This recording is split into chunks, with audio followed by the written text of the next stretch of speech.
is a leader whose voice, vision, and unwavering commitment to justice have helped shape the civil rights conversation across our nation. Since 2017, he has served as president and CEO of the NAACP, leading our nation's oldest and most influential civil rights organization during a time of profound challenges and opportunities. Under his leadership,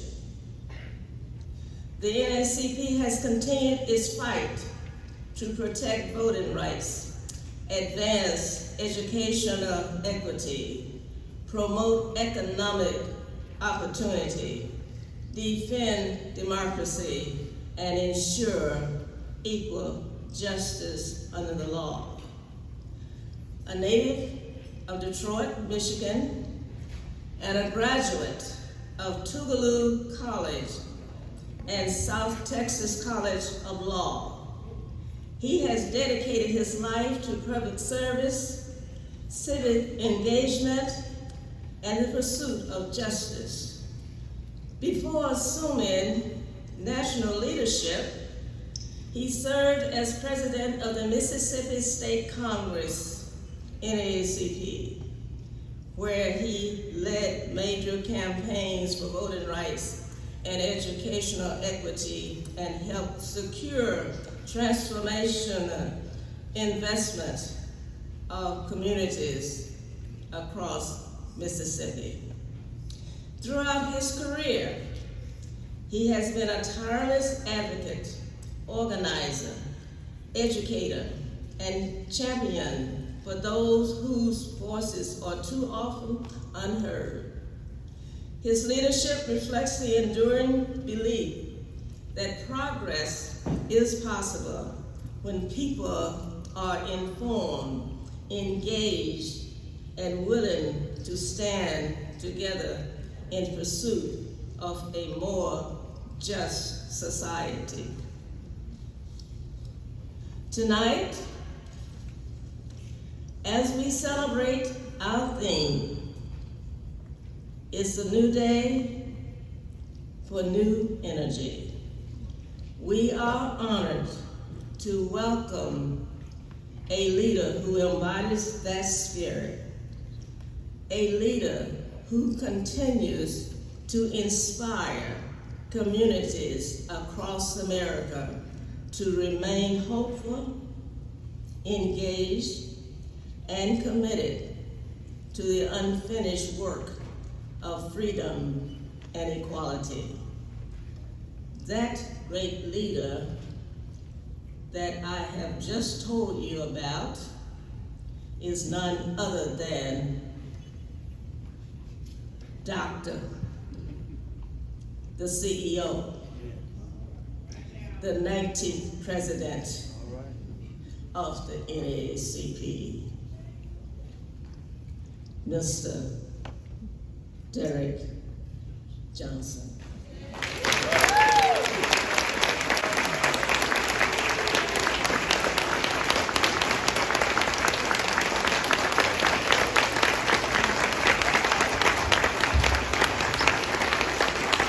Good evening.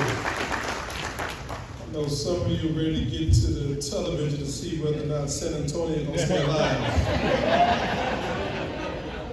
First of all, I want to thank your president, President Ballard, for the invitation to come and join you in the Midwest. Yes.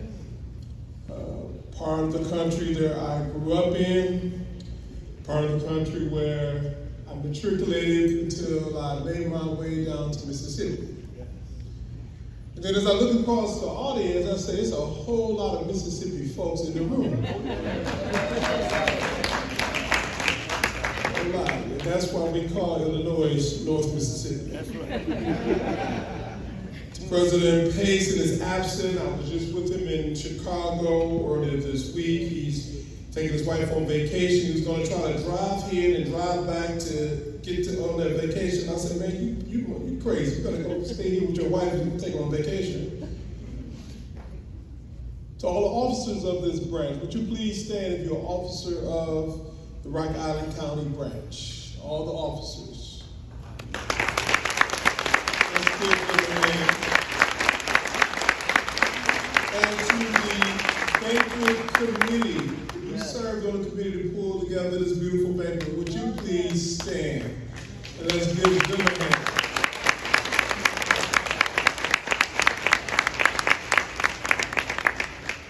You know, we're living in interesting times.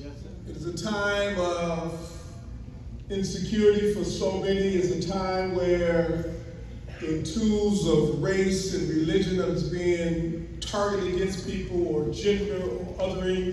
Interesting time where individuals who have been sworn to uphold the Constitution appear to be demeaning the Constitution. Individuals who got into office because of our democracy is seeking to subvert our democracy. We're living in interesting times, times where it is truly a new day. Yes. Times where they are taking books out of schools and trying to create climates so certain people don't feel safe in places where they should feel comfortable. We're living in interesting times. But the times we're living in is not that different than the time we came out of, if you understand history. Yeah. It's not that different when a time when corporations and individuals wanted to exploit people for free or cheap labor, where governments were being used to prop businesses and create unsafe working conditions for people. Interesting times where titans of industries will use the government to fight each other and suppress the will of the people who live in the country, we the people. We're living in interesting times that demand all of us to do more. This is one of the most beautiful rooms I've spoken in a while. Because it looks more like America than many rooms. That tomorrow morning, many of our places of worship, if you are a Christian, will be as segregated as anything else.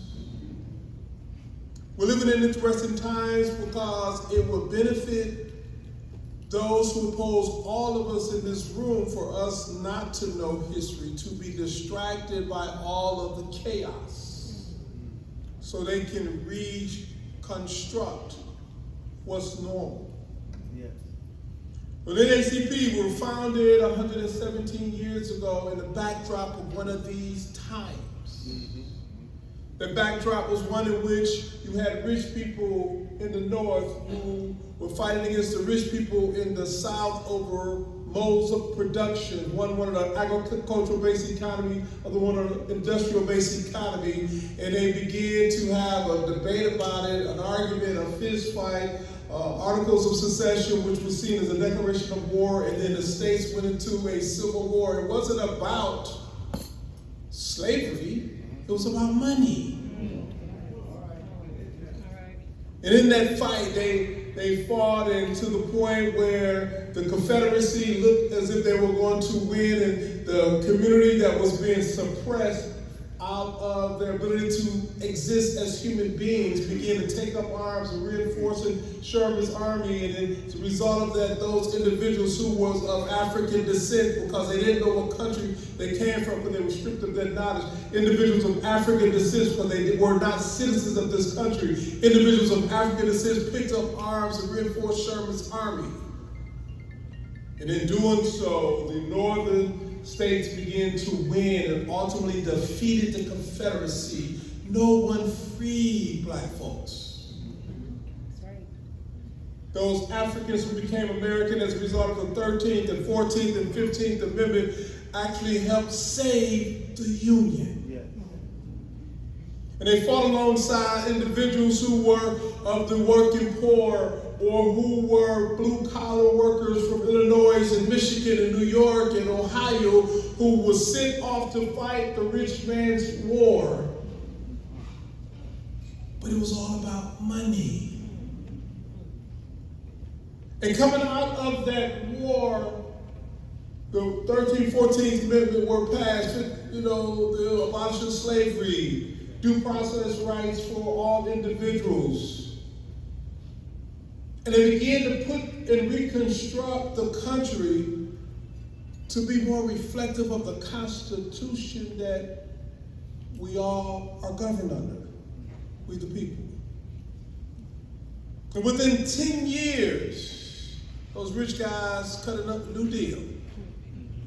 Within 10 years, it was a question of who should be the president. Not because one person was better than the other, it was who should be the president, and the business class wanted someone who would reinforce laissez-faire government. It's about money.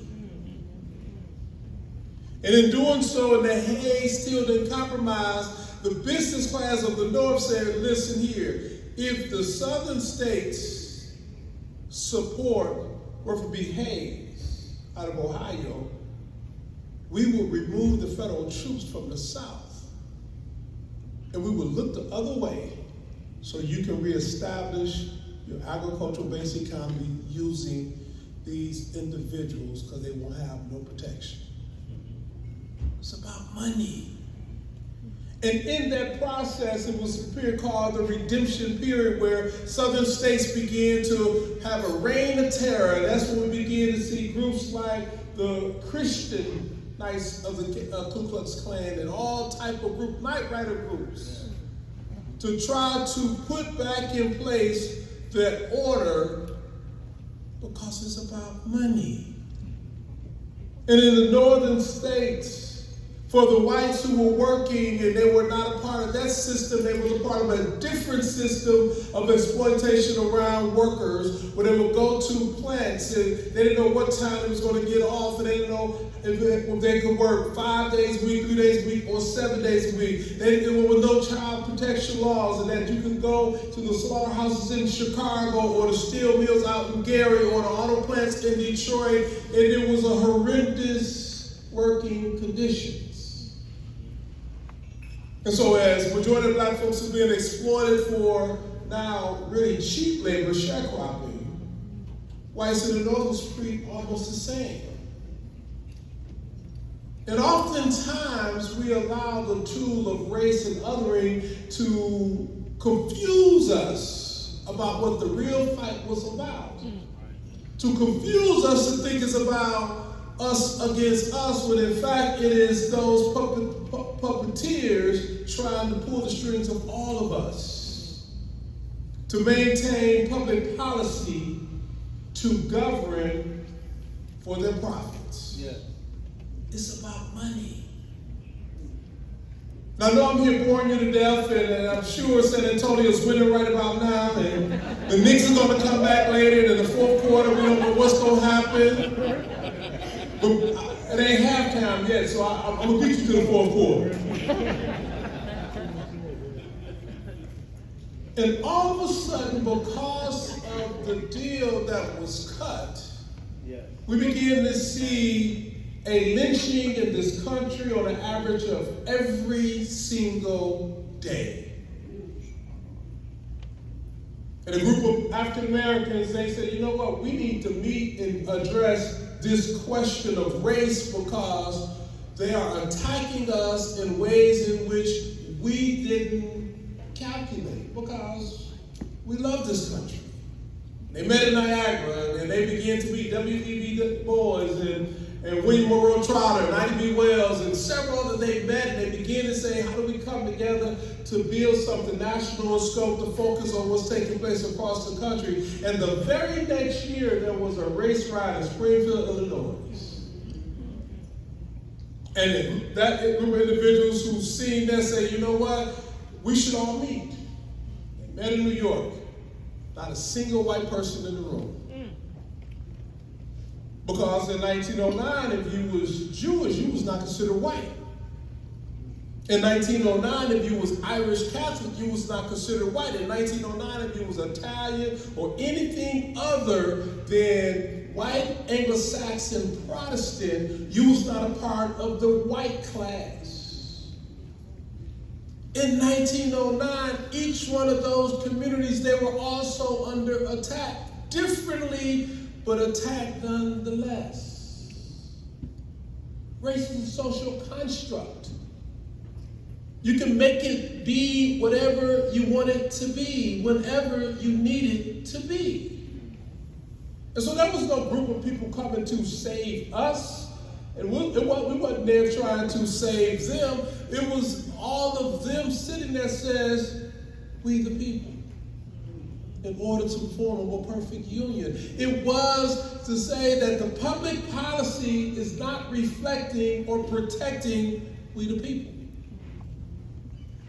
And as a result of that, this organization was created, and as we witness what's taking place today, despite all that took place in the 50s and the 60s and the 70s to create a platform to advance this nation to be a more perfect union, it appears that a group of rich white guys have sat down again behind closed doors and cut a new deal. Whether those individuals are on the Supreme Court, because it looked like the Supreme Court has joined a political party to try to determine the outcome of November's election. All right, say that. Or the foolishness we are seeing coming out the White House. Yes, NAACP, we're nonpartisan, that is true. But we are political as hell, and we have to be. All right.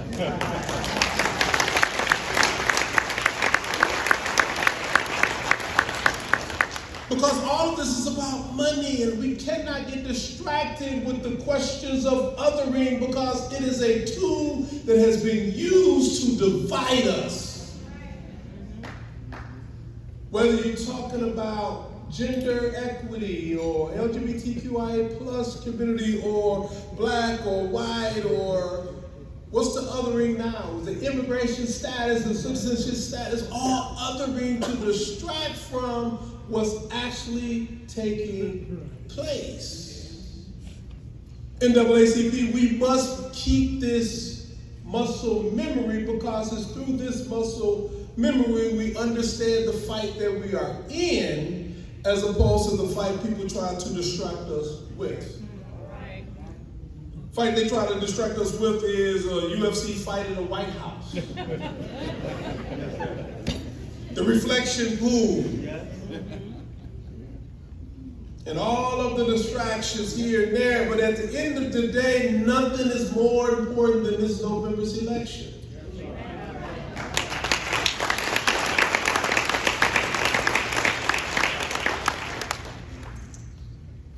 No, he grew up in DeKalb, Mississippi. He and his brother went to Alcorn College, Alcorn State University now. They left from Alcorn State, they joined another group of individuals from across the South, and they joined the U.S. military. They went abroad and they fought for democracy abroad, only to be a part of winning that war and go back to Mississippi and realize that the democracy they were fighting for abroad, they did not have at home. Yeah.